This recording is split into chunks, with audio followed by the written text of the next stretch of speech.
Welcome everyone who's joining us right now. A couple more people are in the waiting room. Perfect. We're gonna give a couple more minutes to settle in for our lunch and learn. Here are some reminders on the screen, some of the logistics for today. I'm super excited to see everyone. I see some people who were here yesterday who are returning, so it's great to see you back. Cool. Well, let's get started. An hour goes by really fast. My name is Vin. I'm the Crisis Line Program Director. It was really important for me and our team to have this session so that we can really connect with community partners that we may not have connected with before. Just a little bit about me. If you're looking at this picture, guess who am I in this picture? I'm the baby. This picture was taken when I was a baby, of course. And a little bit about my background. Both my birth parents lived with severe mental health challenges. They both had severe mental health diagnoses. And so when I was 3 years old, I was taken out of the home by CPS. And my aunt and uncle adopted me. And I didn't actually get to know about my parents until I was 27 years old. So when I was 27, I was interested in learning more about my history. And I went onto Facebook looking for my family. And I remember my cousin was named Cynthia. So I looked at all the Cynthia Owls on Facebook and looked at all the pictures to see who looked like me and messaged them. Hey, am I your cousin? I'm looking for my family. And I was able to reconnect with my family, reconnect with my parents at the age of 27. It was a beautiful moment. I felt like all the training that I received and all the care that I received at CSS, at Crisis Support, really prepared me for the meeting. And we had some language barriers, me and my biological mother. But what we ended up doing, she was back in Hawaii. We just held our hands, each other's hands, and we drove around the island. And I would say, "I love you, Mom," and she would say, "I love you, son." But I really reflect on growing up. I didn't know very much about my birth parents. We didn't talk about mental health challenges, right? The stigma around mental illness it was a barrier for us just being open and honest. Here are pictures of my adopted parents. They own a bakery in Orange County, and they help pay for everything, selling donuts. I'm very proud of them and very grateful. For a lot of folks in our community, we do feel like Asian Americans and specifically Pacific Islander communities are largely invisible to the larger context of our communities.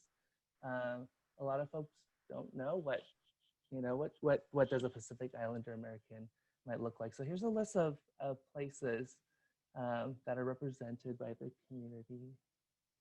I'm going to share the slides afterwards. I'm talking really fast, but you'll have access to these slides on our event website. Not only is that, we also want to be really clear that the API community is really diverse. Over 83 languages are represented. But even though the stories and the people are diverse, we're not seeing diversity represented in our research. We don't have really good up-to-date suicide death statistics or research being done specific for API community. We do know that elderly Asian American women are at the highest risk for dying by suicide, looking at the CDC reports. We see elevated suicidal thoughts and attempts among Asian American college-age youth. And more, we see suicide deaths, suicidal experiences, not associated with mental illness, but associated to social factors. And I think that's going to be a big theme of our talk today. COVID-19 is a large public health concern, right?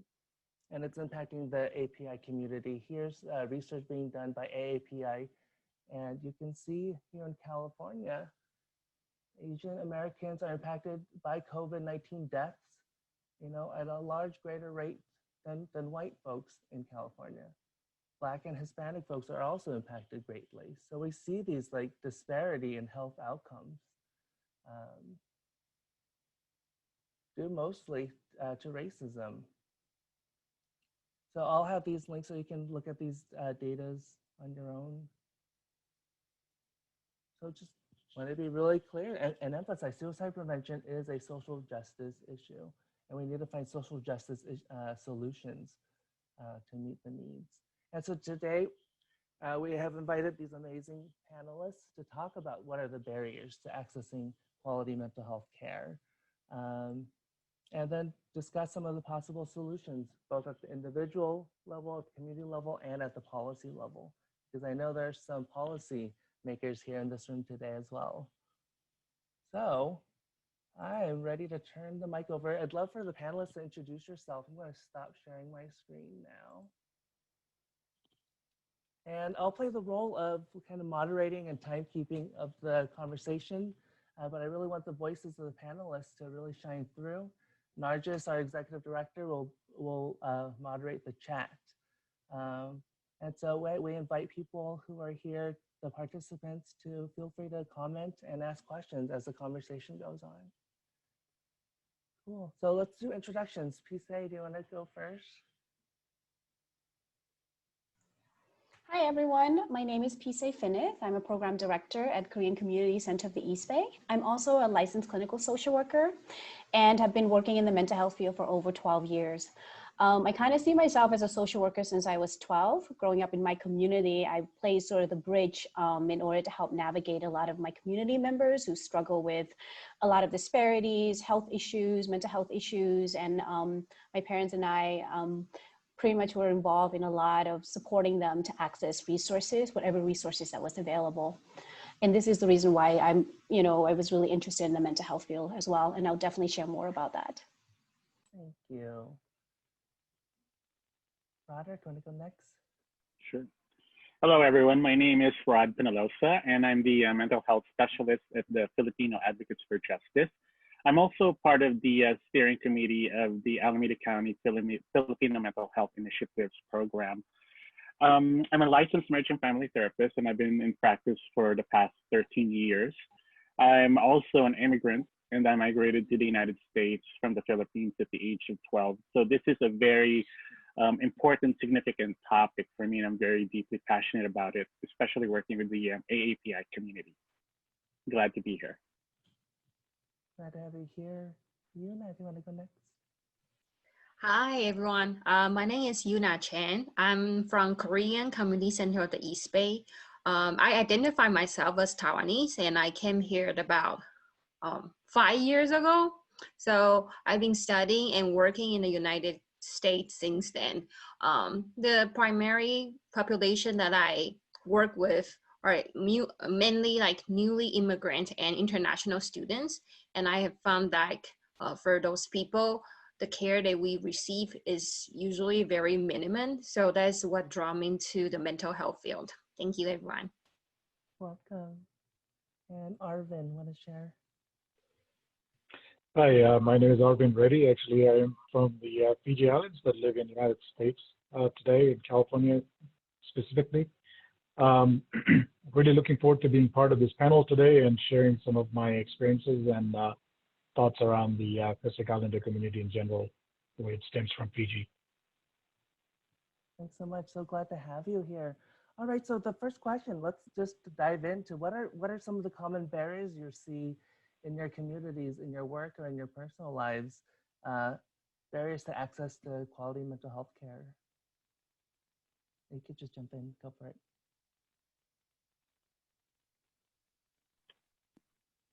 I can start.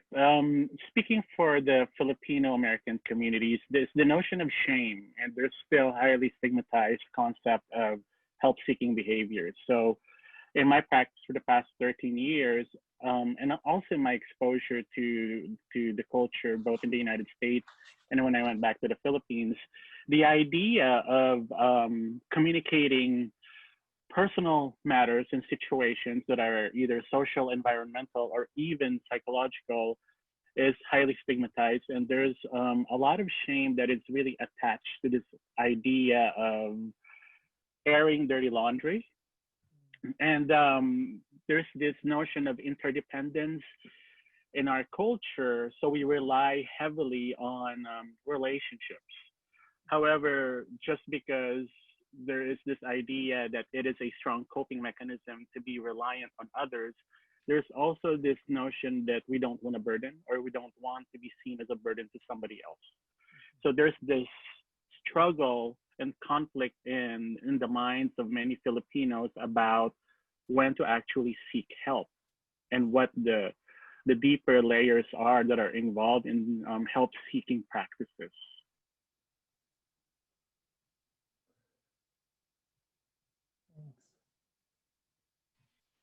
I would go next. So in terms of barriers, from my practice, I have noticed that for a lot of Asian American youth or like the new immigrants, when their language is the biggest barrier, it's very hard to communicate their ideas or their struggles with a westernized practitioner, where sometimes the concept they just can't communicate through. And in my experience, one of my client has mentioned that she tried to talk to the school counselor multiple times, but the school counselor always say, well, you can set the boundary. The boundary is very firm, that you can just make your parents listen to you. If you want to put the lock, then you have to communicate with your parent. But my client was like, I am Korean. There's no boundary, and I don't know how to communicate with my mom, especially my client's mom is a single mom. So I think in terms of the cultural barriers, on top of that, the language barrier is really hard to communicate the true struggle sometimes our clients have to their mental health practitioners. So I do think like if we have more culturally diverse background practitioners in the future, that would definitely help a lot. Yeah, that makes sense. It sounds like the solution that the youth heard was like a very Eurocentric solution of setting boundaries, right? But that's not Yeah. an option for a lot of Asian American families. But, so Ben, I was just yeah, you go ahead, Una. No, I was just gonna say like, in terms of like language, it would be interesting to see like sometimes for the English language, we have certain words for therapy, right? But when you want to translate the idea into our own language, I don't know for like Filipino or like Khmer or other languages, if you see like the concept of boundary, like in Chinese, it's missing. We don't have the concept of boundary. It's so hard to explain like what is boundary, because people always think about something is more military. They don't think about, oh, you need to set a boundary with your family members, with your loved ones. So like, yeah, that's just give you an example. Yeah. We're not even allowed to say no to our family, to our parents, right? The word no isn't even allowed. Like, ooh. Arvin? Yeah, so I think I was going to expand on is that first of all, I agree with everything that Una and Rod actually shared, and particularly, and that a lot of that applies in the Pacific Islander community in general, especially the background that I come from. But more importantly, what it stems from is being dismissive of the fact that there's a mental health problem, and it's considered a stigma primarily. So a lot of times when there's, personal experiences, I'll tell you, when myself at one point was very much of the mindset that the way I was brought up from a culture that I come from, that, you should work through your problems. There is no reason to kind of run, cut bait and run is the way I kind of put it, in the sense that, you should be able to figure out your problems. You should be able to resolve your problems on your own.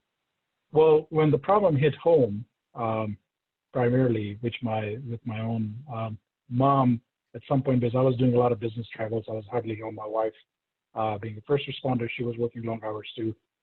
Anybody that's left in an isolation, whether it's depression or, and primarily around depression itself, I'm no medical expert, a mental health expert, but just as a citizen experiencing this day in, day out, and seeing my loved ones struggling through that, and friends, it's a concept that's hard to understand unless you take the time to really take a step back and dismiss all of your beliefs and your thoughts, and kind of have an open mind and being able to think through in terms of what is really going on here? You know, is this a cultural thing, or is it something that has to do with medically, right, that we need to focus on?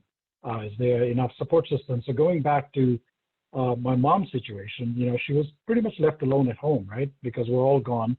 All she was doing was watching TV, and she had a little breakdown, which was very hard for me to kind of accept the fact that this was going on in the house. But then the reason I say that is because the way I was brought up. So a lot of it is to do with your cultural upbringing and being dismissive of the fact and acknowledging that there is a problem here. And education, right? That's another key thing, because a lot of times what you'll notice in the Pacific Islander community in general, especially in the PGN community, is that there has been numerous situations where, Ben, you were part of one of the events we did not long ago, to really bring awareness around mental health, to you know, the resources that are out there. So to me, the way I look at this whole thing today is that there's obviously a need for more awareness and more of these types of engagement. So awareness of mental health and education, and finding ways to get into these communities and really have an open dialogue, because if an incident happens in a family, they all want to kind of keep it under the wraps, you know. So those are my experiences, and has been very close and personal in my own household at one point. So for me, I'd like to sort of share from my experience, you know, working with the Southeast Asian community. We're talking about the Cambodian community, the Lao community, the Mien, the Hmong, and the Vietnamese community. And those communities sort of, there's multiple barriers beyond cultural, because many of those community has fled their country from, whether it's war-torn or survive an auto-genocide or a Holocaust, to come to the US. They have already come with an array of trauma, whether it's historical trauma, complex trauma, and then also their children, like me, who are the 1.5, are also dealing with vicarious trauma as well as intergenerational trauma. So all of those things are happening, but when they are being displaced from other countries to come to this country, they were placed in communities of violence, right? They were struggling, whether dealing with poverty. And I think one of the biggest barriers, if you think about it, is just basically coming from one violent, traumatic environment to another. And then they were basically are forced to fend on their own to survive to a certain extent. And when you look at that kind of sort of systemic barrier to a certain extent, is that their main focus is on about survival. It's about, how am I going to put food on the table? How am I going to care for my children? How am I going to deal with trying to navigate and acculturate and assimilate to this new environment? And that at the same time, there's this message coming from a larger system, is that you do not want to be a burden to this new country. There's this feeling of like that struggle right there. And then also at the same time is that because you're so busy surviving, the traumatic experience that you experience has been suppressed. Because the fact that your focus is basically living day by day, I think that itself is a barrier in its own way, beyond just our cultural perception, our cultural practices, right? The stigma and the shame. So there's that added layer. But not only that, is that when our community were relocated to these areas in the community here, we were pitted against other community as well. So there's this being marginalized in so many ways, and then struggling to basically access resources, and then not knowing where to go, how to navigate that. So those are barriers. And then also one thing that I noticed is that in the US, because of the different values, how it's different from ours, many US values are very individualistic, right? It's about voicing your needs, voicing your concern, being active, being proactive. We come from a culture and a community that values collectivism, about sacrificing its own need for the collective good. So if you're struggling with mental health and you know that your family, you know, have other priority need, we are pretty much either encouraged or even ourselves suppressing our problem, our need in order to support our community. We carry so much burden. And I know growing up in my community is that as children, we had to basically support our parents because they weren't able to speak English. We had to be their social worker. We had to be their advocate. We had to be their interpreter. So all of those issues, I think those are barriers in many ways, because when we are engaging in those work, we also take on a lot of their trauma, and we don't know how to navigate that as children.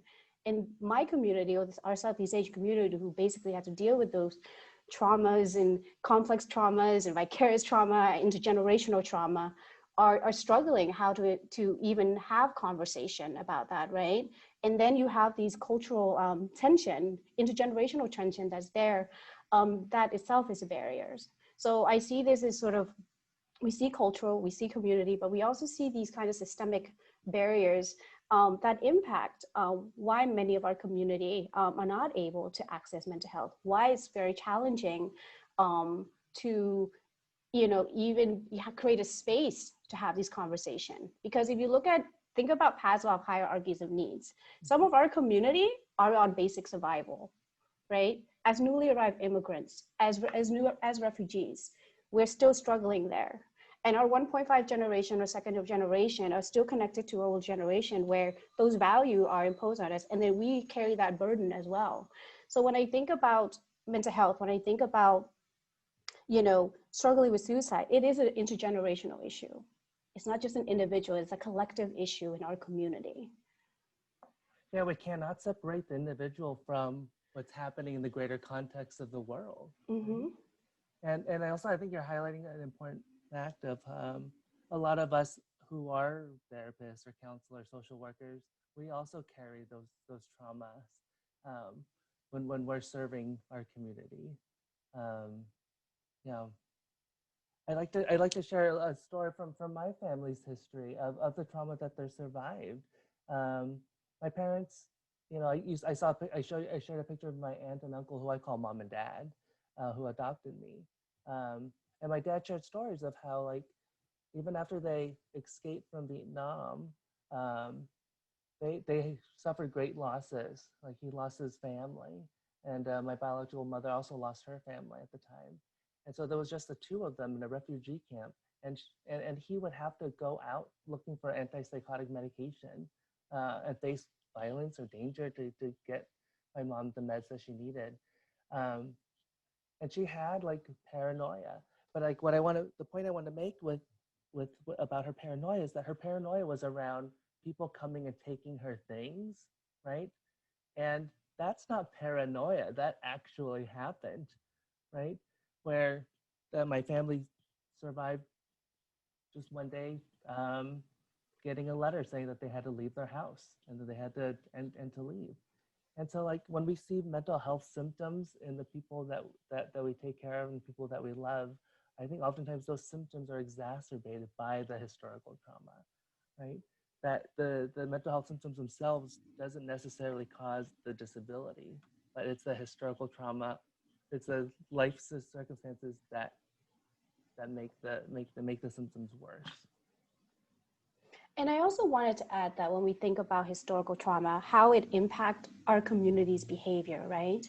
For my community, the Cambodian community, we survived pretty much the Khmer Rouge regime. We survived a genocide. We've survived a government regime where if you speak up, you will die. They will execute the entire family. So you come from a country that lives in that kind of trauma to now come to this country where it's all about having a voice, finding your voice, being able to advocate for you. And that in a vacuum makes sense, but from a community that comes from trauma, where it's to be silenced, is to survive, is to live, and to come here where you're saying, I need this, I need this, I need support.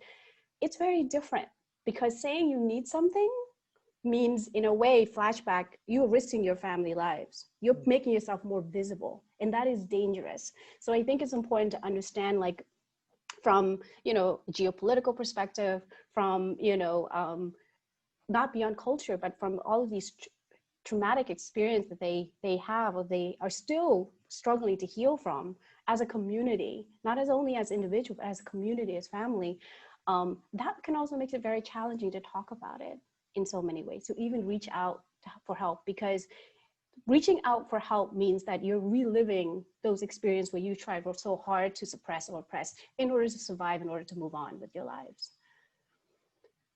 I'd like. Oh, go ahead. I was just gonna add to what Pisay was saying, is that trauma is very subjective, and I think that for Filipinos, there's a particular type of trauma that a lot of people are not aware of, which is the impact of colonialism. And you know, when you come to America, and the goal is really to live the American dream, and that American dream is very subjective, how we all define it. But bottom line, American dream in colonial mentality is really to thrive and survive. So there's this perpetuation and internalized concept of being inferior to the whiteness of the Western colonizers. So you come here and you experience all these nuances of mental health issues and concerns that you don't really know anything about, because it was never encouraged, you know, for any of us to explore, let alone to speak about it or to think about it or to even be vocal about it. So the idea of like seeking help is almost unknown. And that's where the whole shame comes in. So, you know, this concept of internalized colonial mentality, like the color of my skin, how my face looks, my language, the language barriers. How can I find a mental health provider who is culturally relatable? You know, who understands the values and belief systems that I practice in my life, where I don't need to explain it because of the shame. Or even the whole idea of reciprocity. You know, we owe the Americans, we owe the Westerners, so you know, we should be happy and we should be content with what we have, in spite of all the struggles that we are encountering in our lives. And this is particularly true for adults and the elderly population. I actually want to connect that to also the model minority myth, right? That's a huge barriers for our community, because it does tie to shame. Because in our community, there's supposed to be a certain image that the model minority stereotype myth that, you know, it's impacting our community, and it's used to actually being able to pit one community against another.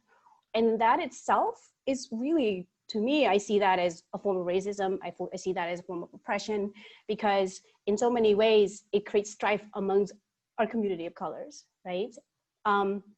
And what's happening is that it clumps all Asian into this kind of expectations and standard. And if you look at our API community, we are so diverse, and each of our subgroups have our own experience and past and history that we can't meet that. But what happens is that what it does is it actually creates its own hierarchy and oppressive systems within our API community too. And that is a huge barrier, because when you're saying that you don't meet that model, that means something is wrong with you.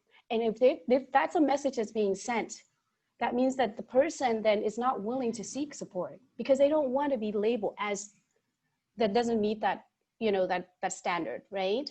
And so that itself is a huge barrier in so many ways. And we're still struggling with that, right? So a lot of our community, you know, when it comes to what's important, it's the importance of how are you going to be successful? What school you go to, all of these, and it's being perpetuated. But let's not talk about your feelings, let's talk about your emotion, because there's also a cultural aspect of it as well, is about, as API, I mean, for me personally growing up, is that being emotional means that you're not an adult, you're not a mature adult. Those are expectations. So if you cry, you yell, you become what they call mental health hysterical, then you're not looked at as someone who is respectable, right, in our community. So there's so many layers. If you think about barrier from an individual, from a community, from a cultural, from a system, that really does sort of, the higher the barriers, the harder it is for us as individuals to seek support.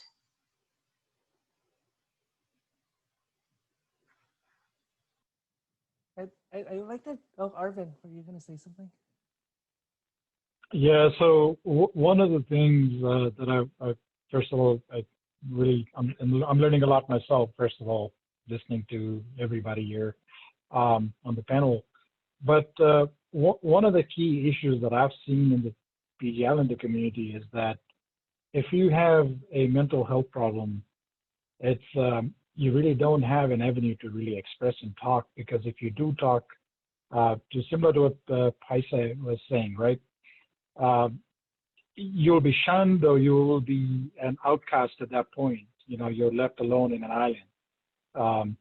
So which I think it's very important to find ways and avenues to bridge that gap, right? And I think through the programs you guys are running, it's really amazing where, you know, people can call and talk about these things. I've got very close friends that have had these specific issues in their own house. And when you bring up the subject, when you're doing a gathering or you bring up the subject, it's very clear that they don't want to discuss about it because they feel ashamed that this happened to one of their own loved one, you know. But the truth of the matter is that it's okay to talk about it, right? I mean, that's one of the things that I fundamentally believe, that it doesn't matter what you're going through. It's important to discuss what you're feeling and how you're feeling. And so that's important. So that's all I wanted to contribute to this. Thanks, Arvin. I'm wondering if in your clinics, in your practice, have you seen an increase in stress related to COVID-19?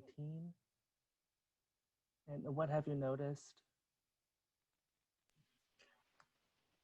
From I my, mean, I can. you go first. No, I was just going to say, so my employees in general, like working in the corporate world, one of the things my employer did is on July 20th, they declared a mental health wellness day. Because with COVID-19, obviously it's been, you know, talking to coworkers and everything. And personally for myself, being confined in your own home, you can't go, you don't have a normal, you know, day-to-day activities that you were used to. Babysitting is another big thing, right? I mean, for a lot of parents that were relying on babysitters to be able to help out or school, now they're having to take this work meetings and then trying to balance work life, which is impossible. And then not to kind of also touch on this other point, that if your relationship was already strained, or if you're on the verge of like falling apart, it has made it worse. So all of those things have been contributing towards that. So in one aspect, there's a lot of corporate like tech companies, as one of them that I work for, Hitachi, has primarily, as a matter of fact, have said, look, listen, take some time off, you know, find a better work-life balance. This is why July 20th was declared as a mental health wellness day for us. So all the employees, the entire company was given a day off, which I think was a great thing, but it has been affecting a lot of people, including myself, I'll be honest. So it's not easy. Thanks, Arvin. Thanks for bringing that corporate culture perspective too. So many of us in this room are community mental health people, right? And I see like corporate culture in the workplace can be a huge barrier to people getting the care that they need. So thank you. Yuna, do you want to go? Yeah, it is. I mean, this is a subject that's more and more corporations are starting to address. The employers are starting to address with their employees, because we all know someone at a workplace that all of a sudden they show up. They were there yesterday, and then, you know, today you come to work, they're no longer there. And what do you do about that, right?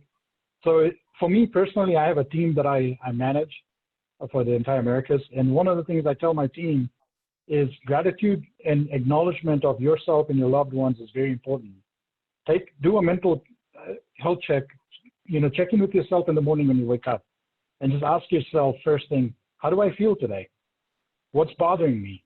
What can I do to make things better for myself and for my loved ones?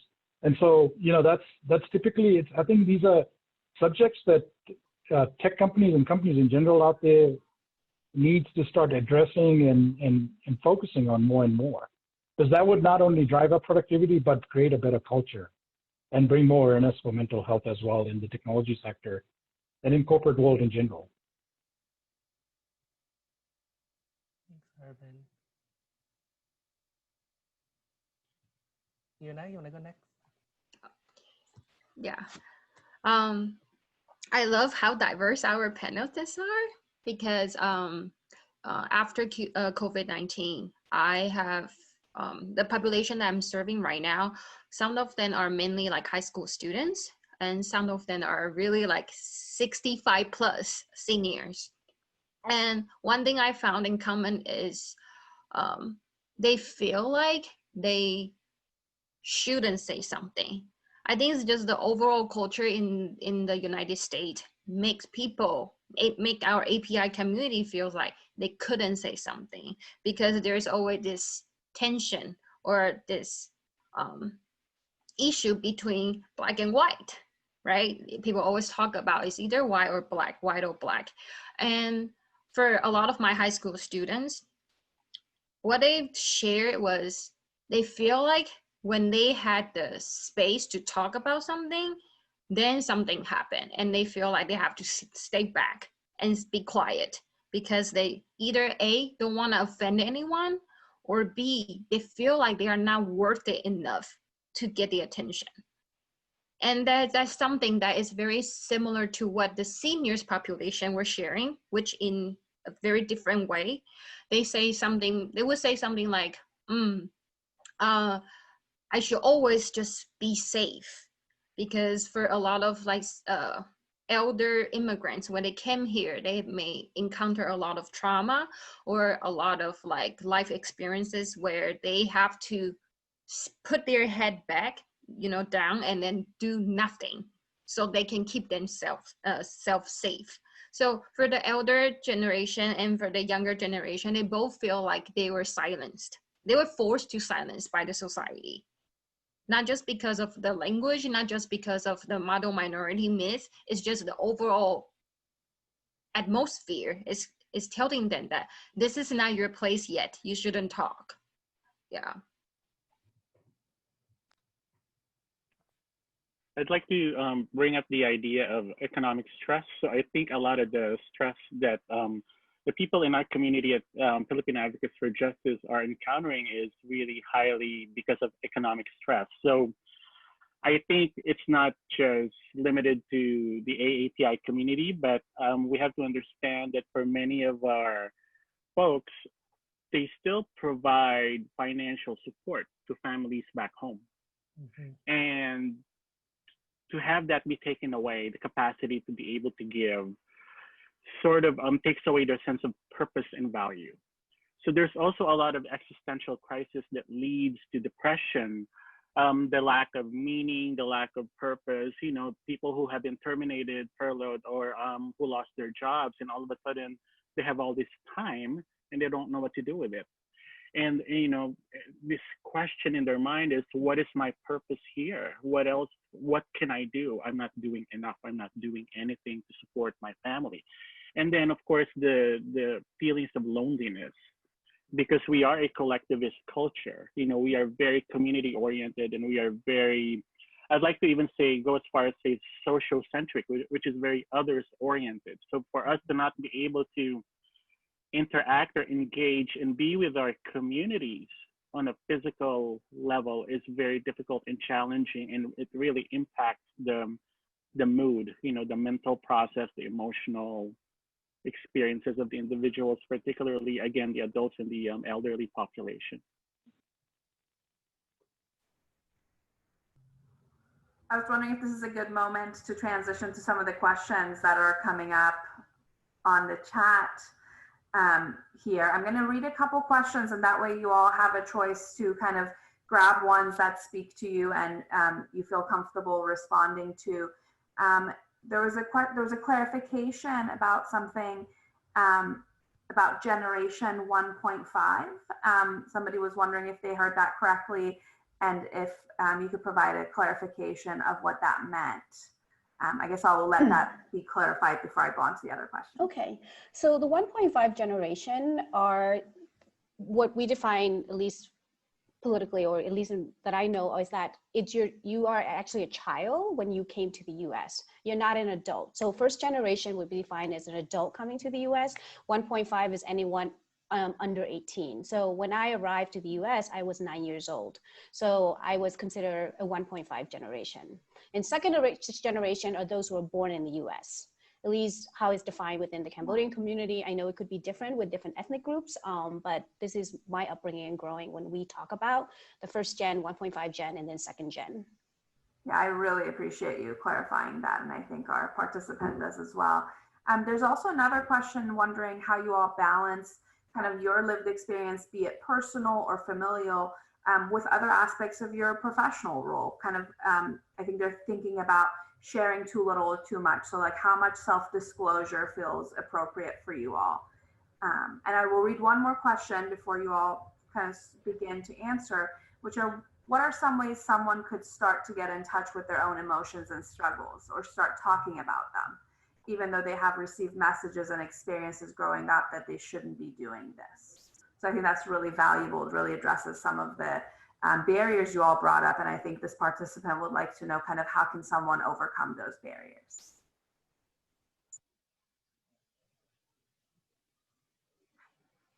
So I can take the profession. Go ahead, Arvind. Go ahead, Rod. No, go ahead. Well, I just want, I want to respond. We're all so excited, I guess. I want to respond to Robin's question about how we begin the process of speaking about our experiences when we were taught more than told not to, or conditioned. I like to use the word conditioned. My suggestion, first of all, is to give yourself the permission to. So the permission has to come from within yourself. If all your life you have been told or controlled or even influenced that your feelings are irrelevant and your experiences are irrelevant, the question that I have is, if you don't take care of yourself, then who do you expect to take care of you? And we are not always transparent in what we're thinking and in what we are experiencing. And to be perfectly honest, it's not really anybody else's responsibility to figure that out for us. So the suggestion that I have is really to give yourself the permission to slowly open up yourself, you know, in small quantities to the comfort level that you are comfortable with, and find someone you can trust to be able to open up, you know, to. And then I can add more later.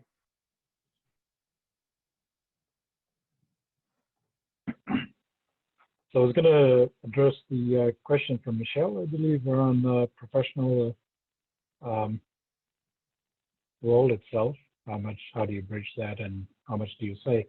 So personally, for me, I'll just share my experience with you. The way I go about these subjects is that you definitely have to study your audience itself, who you're talking to. Number one, at work primarily, because sometimes at work, when you talk about your personal things, depending on the individual, it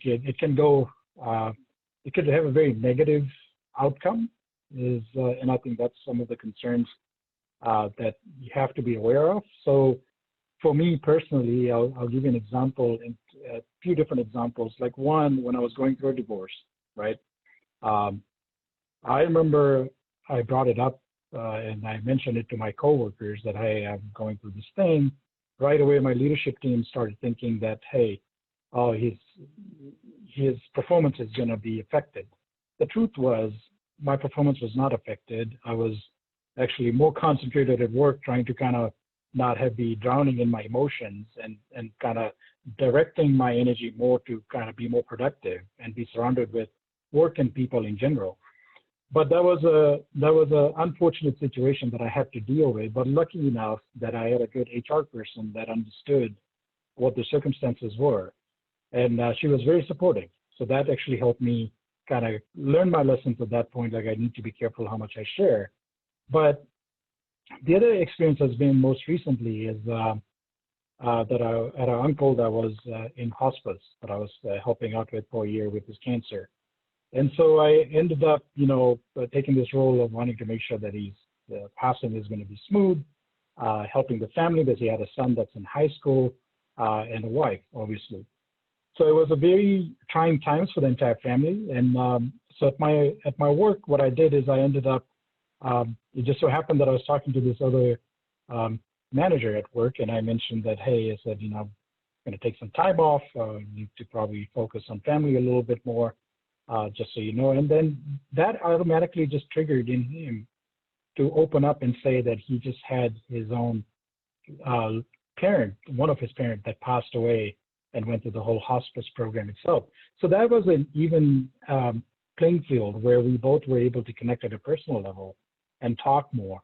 But I think more importantly, I probably strongly, it's not that probably, but I know genuinely the one thing that if you're true to yourself and you do express to people that you're talking to that, hey, I'm thinking about, a certain situation that I'm going through, and I would like to kind of take some time off and think things through.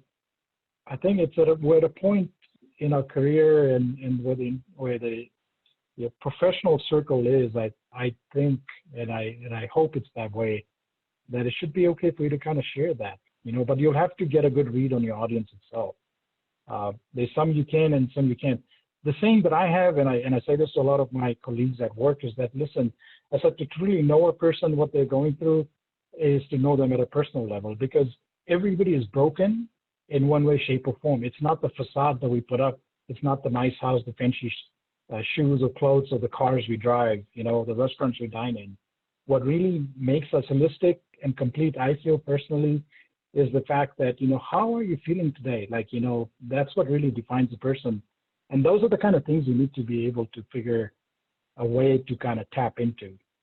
So I don't know if that helps, but I mean, that's just what I wanted to share, though, my personal experiences on that. I do have an answer for both questions, though.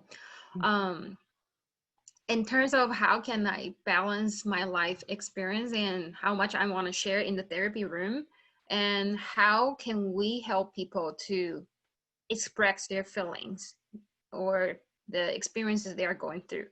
I really think that in this society, we underestimate how important role model is.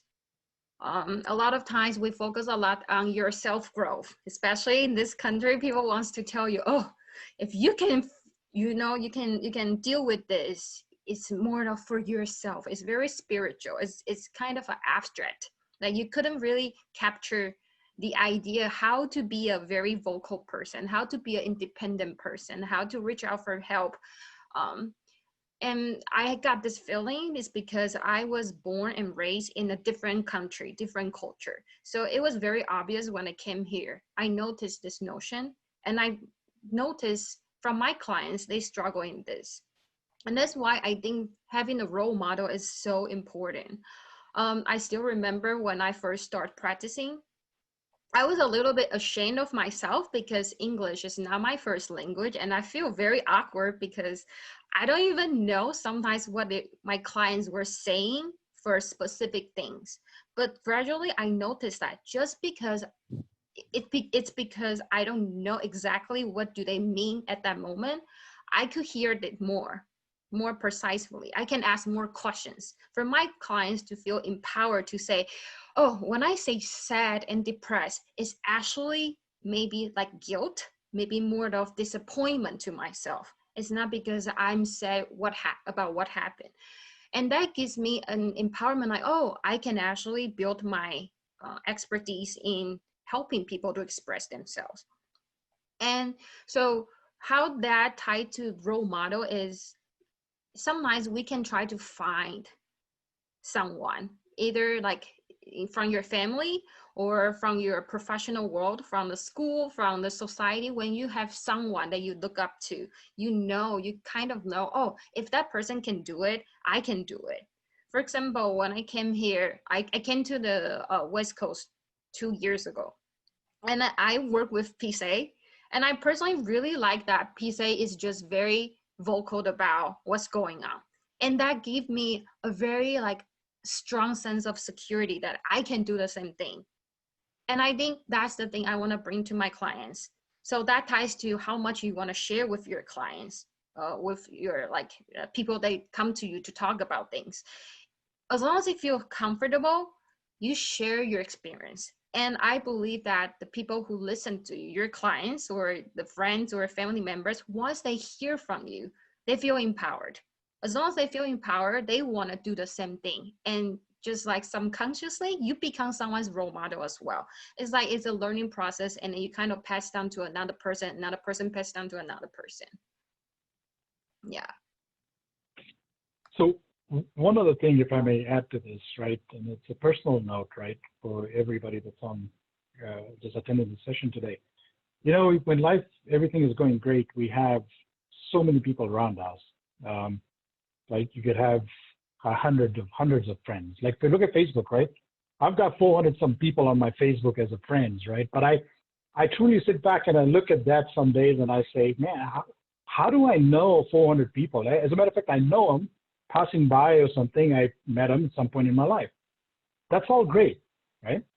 But if you really want to understand, if you're connecting at a personal level, the way I see this is you got to look for genuine friendship.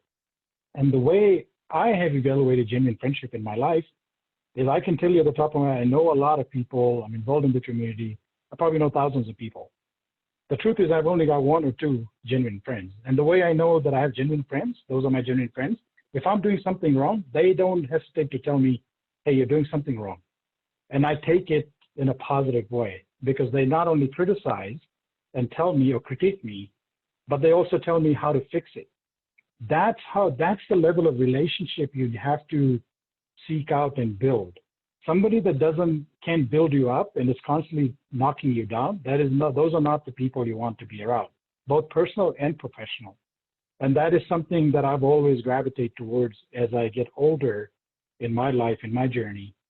I seek out those type of meaningful relationships. If somebody cannot sit and connect with you at a personal level and listen to you and understand, you probably don't want to be around those people. And there are people out there that will spend the time to get to know you and genuinely be there for you. So I don't think we have to be alone in this world. That's what I wanted to add. So thank you. Yeah. Isolation is a big stressor.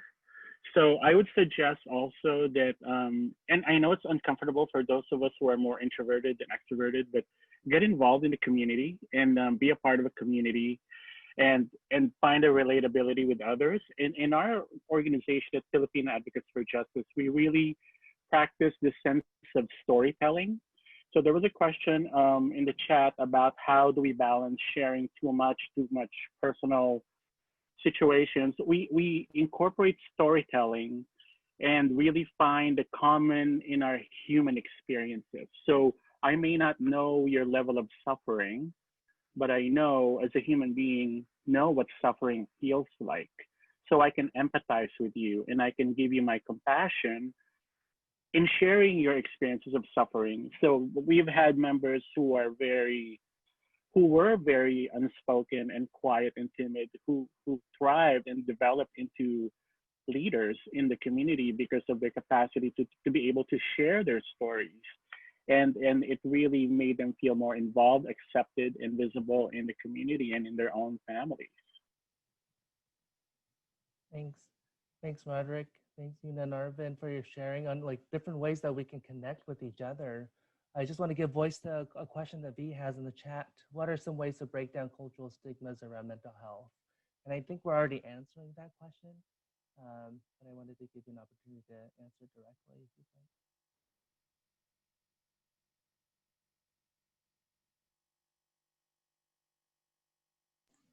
So there's multiple ways, right? We're talking about individual, we're talking about community, we're also talking about systems. So depending on where you are in that spectrum, it's like as an individual, part of the cultural stigma is about being able to have the courage to start sharing your experiences and finding that voice. Because what we struggle with, we've been conditioned to not share that because of a cultural shame, because of saving face, because of our obligation or burden.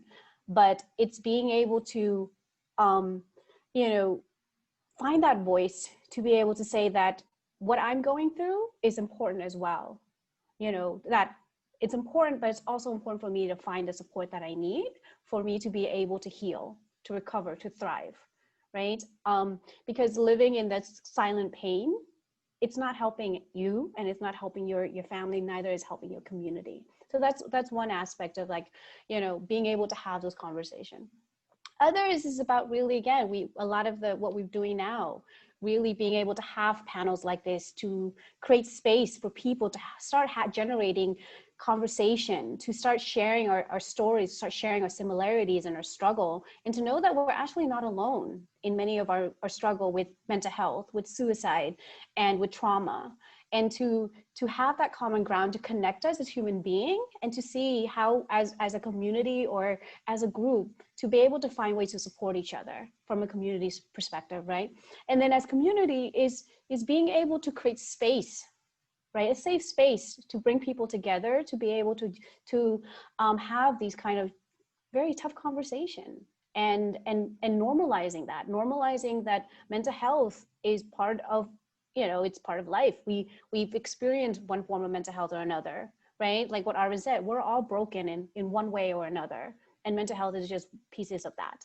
And then being able to have space, creating, whether we create it as an individual and having the courage to do that, or finding a safe space or in the community, and the community creating that in order to be able to build that, right? With regards, so that's how I would see as more of like debunking some stigma, mental health, awareness, education, and whether it's creating a social media forum, whether it's creating a community forum, those are all very important. It's just so we are able to connect, engage, and really communicate about these issues. Roderick, you want to?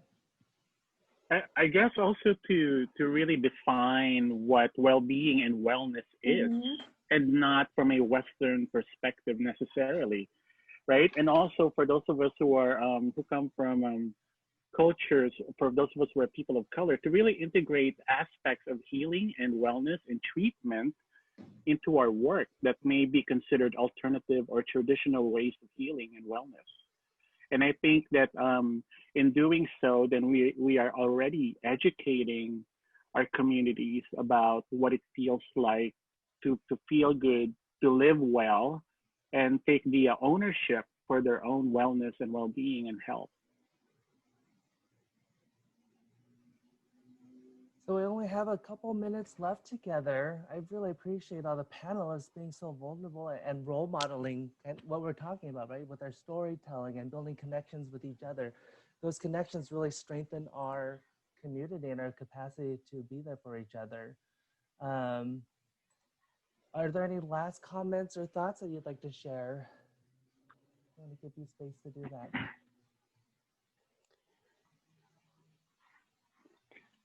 I will just say that just be bold, and I know these are sensitive subjects, but just be bold enough to go ahead and have that conversation out there.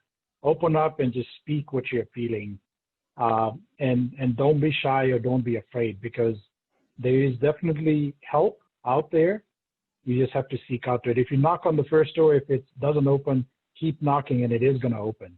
And that's what I believe. And if you can start doing those things, those little things will definitely help you. So thank you. Pisay? I have a lot to share, but let me, I kind of wanted to sort of, speak from a sort of a larger advocacy framework, is that, as individual, we want to have the courage to have those conversations, but I think it's important for system to give us the space and the resources and the tools in order to really support individual to have those opportunities, right? Yuna mentioned having bilingual, bicultural, therapists or counselors, social workers. That's really important. That is breaking down barriers. And also looking at and making sure that when systems are looking at the Asian community or API community, to really invest in our sort of resources that can impact our each specific ethnic community. As much as API share certain similarity, there's complexity in each of our ethnic groups that we need to invest in to really support, because certain subgroups may experience more trauma than others.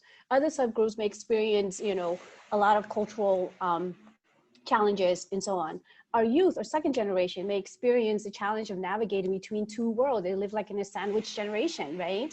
So from a system perspective, I think it's important to invest in, if we really want to address mental health in our API community, it takes all of us. It takes us as an individual to have the courage and find a voice to share. It takes our community to create a space to listen, to be heard, right? It takes the system investing in our community, especially our marginalized community, to really want to ensure that in order for us as an individual to heal and to recover, they need to invest in our communities to thrive. And they need to bring those resources to our community in order to make that happen.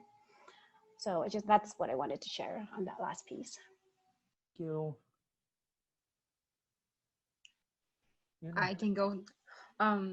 I just want to say from my side, I really want to encourage younger generation to really rethink about how important you are and how important your voice is.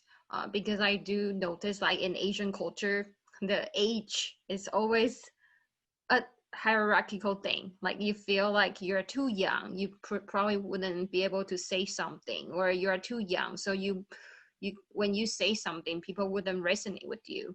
And I really think that is something we all have to work on to break it, because experiences come from different shapes, and what experiences come to an elder person or a middle-aged person and a younger generation like a teenager, it would be very different. So just focus on your feeling, and that is important. Awesome. Thank you so much, everyone. That was so lively and amazing, and I appreciate everyone sharing. Thank you all to all the participants. We have other events coming up this week and the rest of the month, so please join us. And I'm also going to post the PowerPoint slides and journal articles about suicide prevention and API community on our event website, so you continue to learn and connect with us. Right, we're here for you. So any of us will have our email addresses available to you. So you're welcome to connect with us and continue this conversation.